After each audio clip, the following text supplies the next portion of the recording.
Welcome to Whistleblowers in partnership with Wix Trade Pro. Welcome back to Whistleblowers. This is the bonus ball, as always, with Mark Clattenburg, our fine referee, retired referee, but unless the money's right, he will come back. I'm not like that now. Come on. And Ian Ladyman, who is basically a full-time awards ceremony attendee at the moment. He's about 80% alcohol, 15% regret, 5% journalism. And he's preparing for Wimbledon. He is. What, in 1935? Fred Perry. We started on the close. I tell you how I want to start this podcast. I've been looking forward to this. Hopefully it'll make Ian feel really uncomfortable. Oh, no. How did it go with David Platt? Your good mate David Platt. So just as a reminder for anybody who's forgotten, Ian very kindly shared a story about a relationship with a very famous footballer, which went a wee bit sour. But have you rekindled your romance? Yeah. Ooh, the pause was brilliant.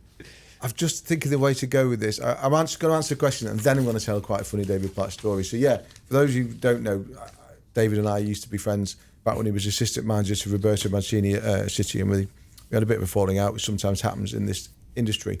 And I hadn't seen David or spoken to him for 13 years. And last week, out of the blue, we were offered something through an interview with David, through a third party who were looking to promote something. And I said, and the Daily Mail wanted me to go and do it. And I said, but look, I said, David's got to know that it's me who's coming, because it's only fair, because he might not want to do it. You know, I don't want to blindside him by have me walk in the room. So he did agree to it, and sent me a message the night before, just to make clear why he was doing it and all the rest of it. And I was a bit apprehensive about it. And anyway, he turned up at Bowden Rugby Club in the outskirts of Manchester, and he was absolutely good as gold. Really? He was absolutely good as gold. We had an hour and 20 minutes. Any reference to it? No, it was almost as though Why it not? hadn't happened. Did you not bring it up? I thought I don't want to make this uncomfortable. Did you remember who you were? Good point. That's a hell of a point. It was actually, it was just, Time has not healed, because I know that when it was put to him, he's like, oh, not sure, but then said, no, go on, I'll do it. But to be fair to him, when I rocked up, he was absolutely good as gold. Have I talked about this in behavioural sciences before, right? There is a thing called a charge that you have with people. Do you know about that? Yes, you mentioned it once. Yeah, so you get nose to nose with somebody and you look in their eye. Yeah. You know if you've got a charge. Was there a charge between the two? Negatively. No charge. It was absolutely fine. It was actually quite an enjoyable I wish I hadn't asked. chat. But I know last week, right, you and when I wasn't here, you and you two and Jack Gorn talked about the spying thing, weren't you? Yeah. Which obviously it's been a live story for a couple of weeks now. And I remember my view was like, for God's sake, just put a fence up or whatever. So when Man City, back in the day when I knew David well, were at the old training ground in Manchester, not where they are now, the old Carrington, next door to Man United's training ground, there was a public footpath ran down the side of it. And there was a particularly keen Manchester City fan who used to go every day and put a ladder up against a tree, climb up the ladder and watch training. And he did, and to the extent that his Twitter profile to this day is still a cartoon of a man up a ladder against a tree. So he used to go up the ladder, watch training, and then post everything that he'd seen on a fans forum. I was covering Man City at the time.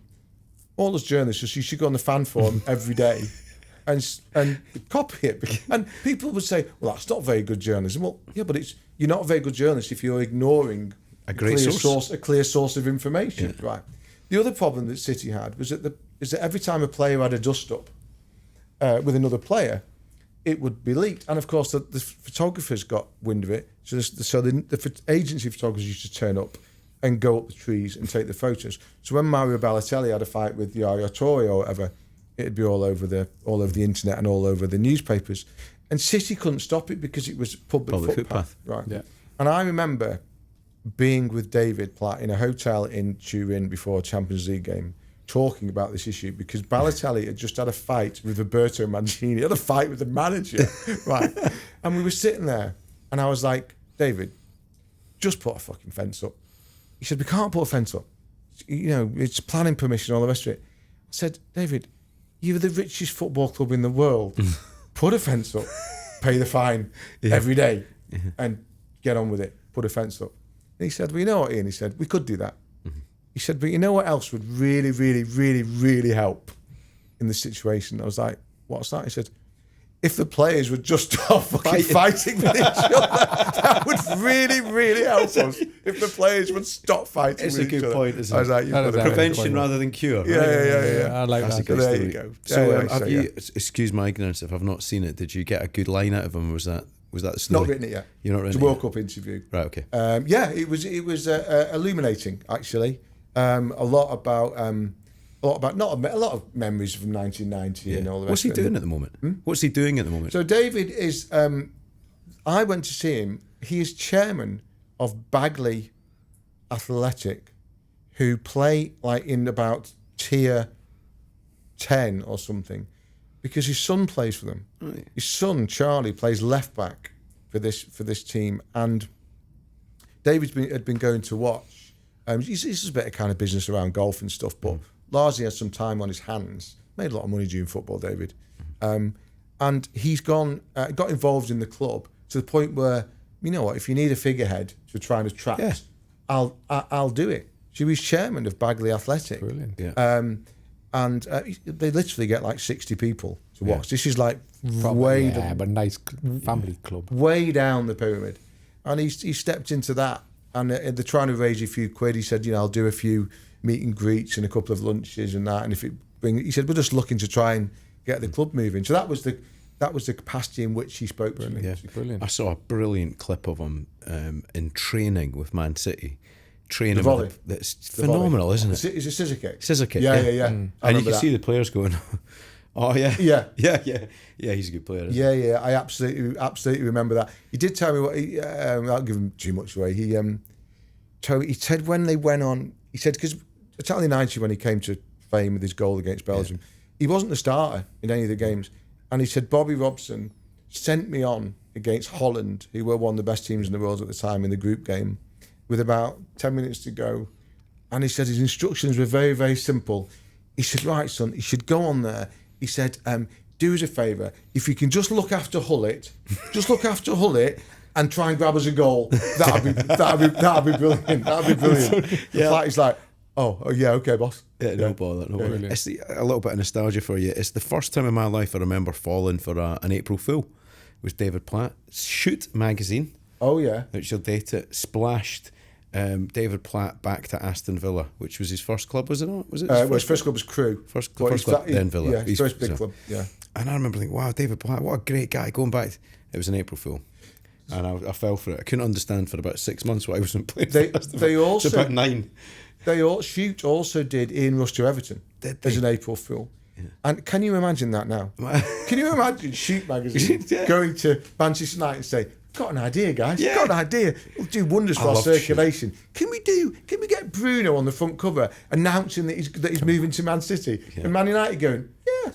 And it always gets released on April 1st. Yeah, I was going to say some of the shite that he's written over the years. Ivan Tony. That was my greatest missed story of all time. I think actually was because it landed on April Fool's Day. I went into conferences. You have to go and present your stories to the editor, and the editor was certainly went, "So what have you got, Gordon?" I said, "Well, I think it's a splash. It's about the opening ceremony of the Olympics, and I've got a great contact who's told me that Daniel Craig has just filmed scenes at Buckingham Palace with the Queen." With the corgis, all of that, he's in the full DJ, and then what happens is he leaves Buckingham Palace with the Queen on a helicopter, and they're going to fly above the Olympic Stadium, and the Queen's going to parachute in, and that'll be part of the opening ceremony. And everybody in the room in unison just laughed at me and said, "What, on April the 1st, Gordon, you come in here with that story?" And I say, I'm telling you. So they did it. It's 6 paragraphs on page 32. Fucking line by line, word for word, absolutely nailed on. And when the opening ceremony happened, I got all these messages going, Canel. It happened. Canel. How did you do that? Yeah, they laughed at me. The smallest rag out ever. The smallest rag out ever. I was so angry about it because my contact was expecting 20 grand or something, you know. Right, before we dive back into the football, we're in partnership with Wix Trade Pro. Tradespeople, you want to listen to this bit.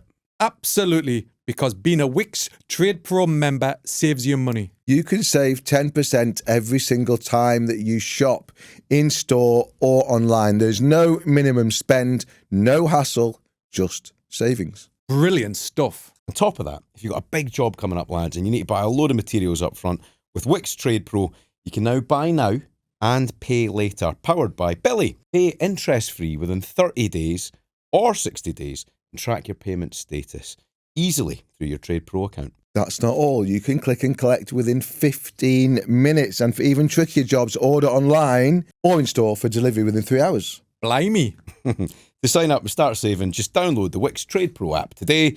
Billy offers unregulated credit agreements, UK businesses only, 18 plus, subject to status, T's and C's and late fees apply.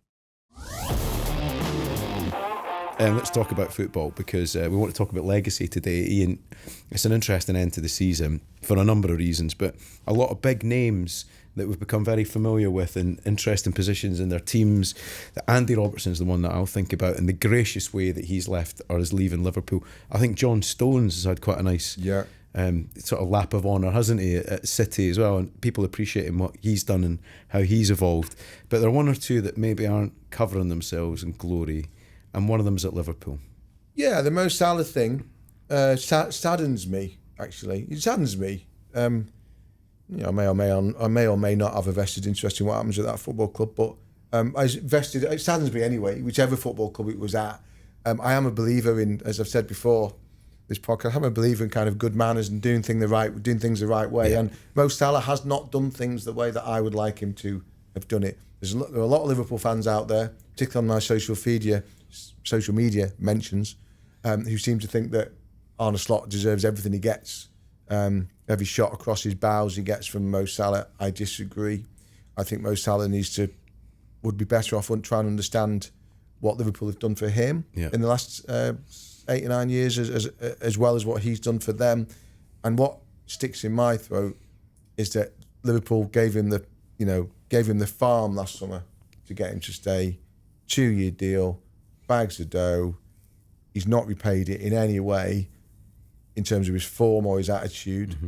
They've then overlooked that and given him a free to leave, to go and fill his boots in Saudi or whatever, and he's still throwing mud at the manager. Twice. And this is a player who, by and large, never talks to the media. Now, I know he did this last one on Instagram. Never talks. Only talks when it's bad news or when he wants to further his own cause or cement his own standing. And it's shoddy. Oliver Holt put it very well in the column that he wrote when he said that Mo Salah's a legend at Liverpool, but is at the moment coming across as a very, very small man. And I think that's a very good way of putting it. What do you think, He Mark? is small, isn't he? Small in outlook and attitude. Thank you very much for putting that across. Listen, players can be frustrated, but there's right ways and wrong ways, isn't there? And I think you've just mentioned Robertson. Trippier as another example where I think John Stones, players leave. Casemiro, they're leaving in the right way. They might have frustrations. Yeah. Maybe the way they've been tread at the end, because I think, for example, Mo Salah was upset in the PSG game in the Champions League that his children were going to be mascots, and he wasn't in the team to be a part of it, because obviously that's the important which would bit. upset him, of course. It would upset him, and he came on within 15-20 minutes because like a played well injury. that night, actually. Yeah, and I think he can have his frustrations, but it's not on a slot, is it? It's Liverpool Football Club. You know, if he's got a problem with a coach, he's met many coaches before that he's probably loved or hated. But at the end of the day, you're a professional, and he should react as a professional. Liverpool have done everything for him, including a free transfer, which they could have sold him a year ago. Yeah, some people predicted that Mo Salah wouldn't reach the heights that he has in previous years. Maybe age or whatever is caught up with him. I think you called it, actually. I'm not saying that. But I just like, we've got a similar situation at Newcastle. Anthony Gordon. Yeah. Anthony Gordon is exactly the same like mentality of Gordon doesn't speak to the media. Doesn't, unless he's doing something. He manufactured a move out of Everton. Wanted to go to Liverpool. About a Now year he's later. manufacturing and move out to Munich. And no wonder the fans' reaction was completely different to Trippier's, because as a fan, you forget about the manager, forget about Eddie Howe or whatever. It's leaving in the right way. Mm-hmm. Nobody's ever heard of Emil Krath, the fullback for Newcastle. He's been there for many years. A Swedish international. Probably will go to the World Cup. I don't know if Sweden have announced the World Cup squad. But when he's been called upon, he's been an ultra professional. He's leaving the club. And the fans, even though he hasn't played many games for Newcastle, the fans appreciate it. But when a player works himself, you're losing that legacy. Yeah. Where people should remember, for example, Gordon at Newcastle, his wonderful Champions League goals. Mo Salah, what he's done for Liverpool Football Club. Is this now the mentality of players where they don't care about legacy? They care about their own interests? It's a really good point. We always think... We definitely overplay that in the media. We definitely overplay all that. And we definitely overplay concepts of loyalty. And I remember when there was talk of Salah going last time, and I was actually defending him, saying, he's not a Scouser, he's not English. He's given everything to Liverpool. He doesn't owe them anything else. If he wants to go and... You know, these guys are guns for hire. These guys are guns for hire on the whole. So I think legacy that we talk about is a conversation that we have. But that doesn't mean that there's a way... That doesn't detract from the salient point, which is that there's a way to leave a football club. He's not doing it the right way. If you're getting tread badly in, Not been treated badly. We're not. If you feel you are, like I felt, people would say to me when I was not really getting a good deal off the Football Association and the Pigeon Well, when I was refereeing, and people said, "Well, hold on, Mark, you've just refereed the Euro final, Champions League final, you've nearly refereed everything, but the World Cup. You're going to the World Cup in Russia. Why did you give it all up?" I give it all up because I wanted to secure my family's life. I wanted to give my family a better life, more security. And then I've spoke afterwards. I wrote a book, which I wasn't complimentary towards the Football Association and the Pigeon Well, because I wanted to speak out about it because I was frustrated. I was bullied. And in the end, I was angry the way I'd been treated compared to other individuals. But people would say, well, you've damaged your legacy when you were one of the best referees in England. I didn't see it like that. I just felt I had to make the move because if not, it was going to affect me personally. The difference there, Mark, is that you didn't start firing your bullets while you were still refereeing matches. No, I didn't. No, and that's the difference. If Mo Salah wants to write a book in 2 years and have a pop at Arne Slot, fair play. Rooney's been interested on this. I quite like his position on it because Fergie punished him for speaking out, didn't he? And he made the point. I think Salah should be left out last game of the season.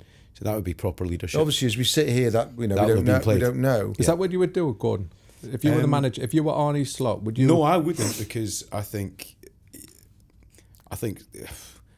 there's a long road ahead of us, and I think when they go low, you go high. So my attitude will always be take the stronger position and be, respect the good stuff he's done rather than focus on the bad, and that'll serve you well in the years to come. He'll have to come back and apologise to you for it. But he's played Slot, and he knows. Yes. He knew the strength of his hand ahead of that weekend game against Bournemouth. He knew that Slot was going into that game with half the stadium wanting him out anyway, with recent poor results. Salah coming back to fitness. Salah knew that if Slot chose not to pick him for a game that technically Liverpool still had to get a result to get into the Champions League, the world was going to be against him. Salah's hand, in terms of from a PR point of view, was very, very strong.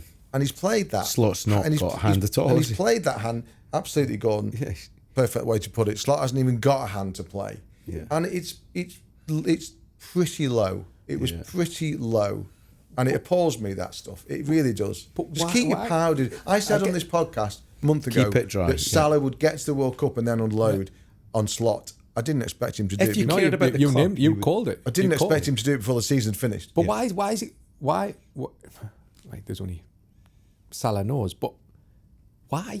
He's leaving Liverpool football. It's not like he's on a 3-year contract and he's got to start the next season in a red shirt.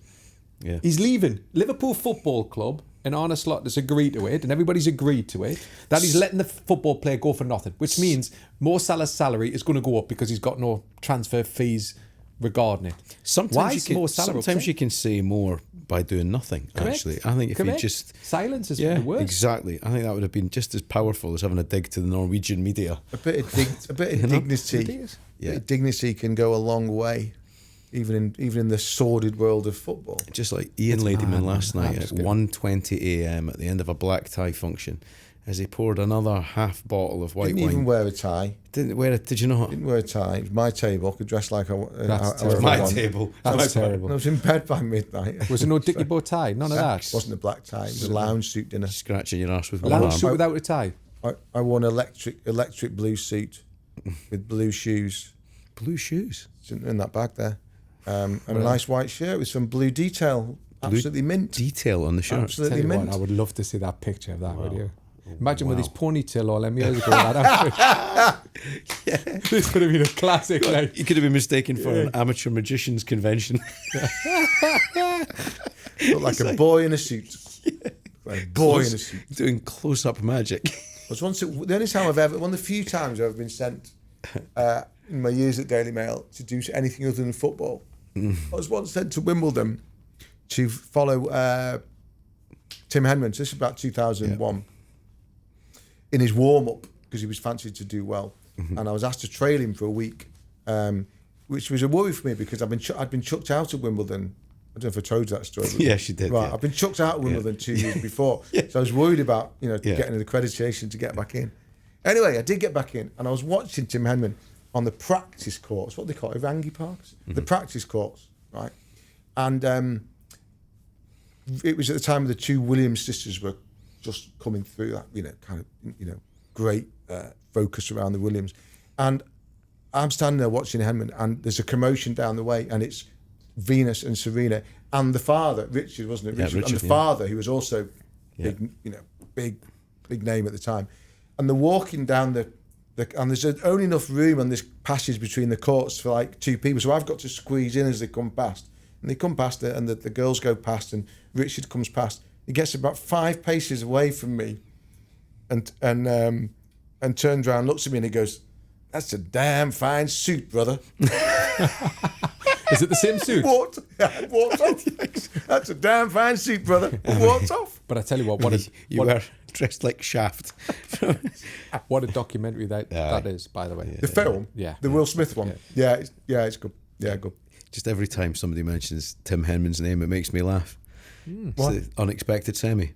And on that note, I thought you were a perfect audience for that. Talking of spying, because we talked a lot about Spygate, it's part of that project to follow Tim Henman and to get as much colour as possible. And I'd only been on the Mail about 6 months, so I'd basically do anything, I was told. I remember finding myself, he was playing golf. Yeah. I was hiding in the bushes on the golf course. I was hiding on the bushes with the photographer on this golf course, thinking, what am I doing? What on earth am I doing? That's a 4-point deduction. It's Isn't it? 4-point And a deduction. match ban. We're going to remove a percentage of your salary and donate it to charity. That's £7.42. Right, boys, great to see you. We're getting close to the World Cup, so at some point soon we're going to have to start talking officially about my favourite man on the planet. We will have the squad. We will have the official squad when the next talks. Yes, that'll be interesting. We will. Great. Thank you very much, boys. All you have to do, Mark, is blow the whistle.